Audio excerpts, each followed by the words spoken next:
In other words, we think that anybody who refused to openly admit to their human depravities should be automatically be suspect as being worthy.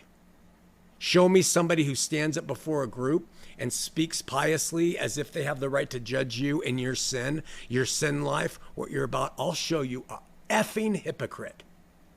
Every time, because men are not good. It's not our nature. We have every imaginable thought going through our minds, no matter how many degrees you have and no how big your religion is. They are carnal. I'm carnal. No matter how much lipstick we put on the pigs, we're all still pigs. And pastors forget that. They want to get up before you and act like they have reached some kind of place where they should be over your life telling you how to live. Let me tell you something. When you take your last breath, that dude isn't going to be standing near you. He's not going to walk up with you to the throne if that happens. You're not going to use somebody else as your witness. You straight up will give an account for your life and what you chose to do and be. And guess what? No matter what that is, God loves you. Did you know that? If you never step foot in a church, he loves you. If you never open a Bible, he loves you.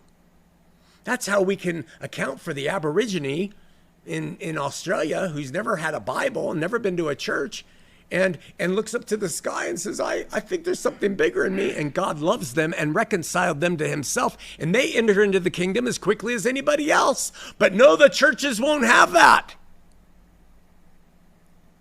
The game of religion has long abandoned the right approach. The game of religion, because it must be seen as the intermediary between God and man, must, by its very definition, present its leaders as worthy. It must present its leaders as holy. And it must present those leaders as representing God as his mouthpiece. That's not true. Not true.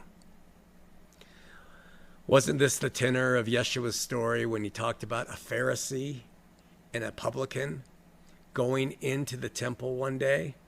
The Pharisee said, why I do this and I do that and I do this. And I'm so grateful I'm not like this man. And that man, he couldn't even lift up his eyes. He's like, Lord, forgive me, man. I don't even have the right to look up, right? And Yeshua said, that guy goes in justified ahead of the guy who's been so outwardly holy and righteous. Get it through your head. It's all about faith. It's all about spirit.